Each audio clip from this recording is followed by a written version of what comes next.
Big tech censorship. It's a little bit more complicated than meets the eye. You may have never heard of it, but Section 230 of the Communications Decency Act is pretty much the legal backbone of the internet. The law was created almost 30 years ago to protect internet platforms from liability for many of the things third parties say or do on them. Legal protections granted by Section 230 also allow big tech to censor, block, and/or screen offensive content. Here's where things start to get a little complicated. Social media giants are using Section 230 as a shield so they can legally censor political content. For example, platforms like Facebook and Twitter argue Section 230 grants them the ability to legally censor content like the New York Post article about Hunter Biden and his pesky little laptop. Come on, first it was Russian hacking, then it was dead naming, the transgender pronoun thing, and now it's political content.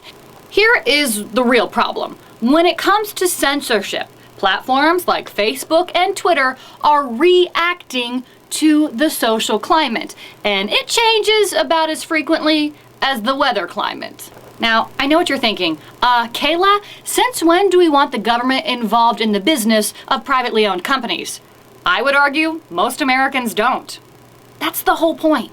By leaving Section 230 the way it is right now, big tech will continue to act like a publisher and censor whatever kind of content they want, all while hiding behind Section 230 and the immunity it grants them. Think of it like this.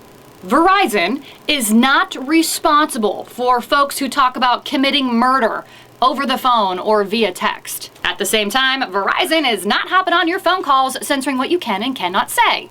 Nor are they censoring content they deem offensive. Why? Because they are the definition of a true provider.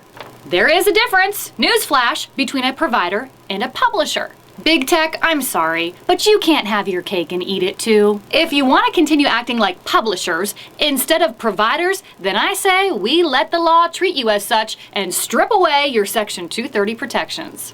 Look, it pretty much boils down to this. Republicans think big tech censors way too much content, while Democrats think they don't censor enough. But here's the good news. As we all know, Democrats and Republicans pretty much agree on nothing these days. There is agreement on both sides that something needs to be done. Even Facebook CEO Mark Zuckerberg says, yeah, it might be time for regulators to step in. The beast has crawled out of Pandora's box and simply, we don't know what to do with it. But before we actually do anything, there is one question we must demand that big tech giants answer. Are you publishers or are you providers? You tell me.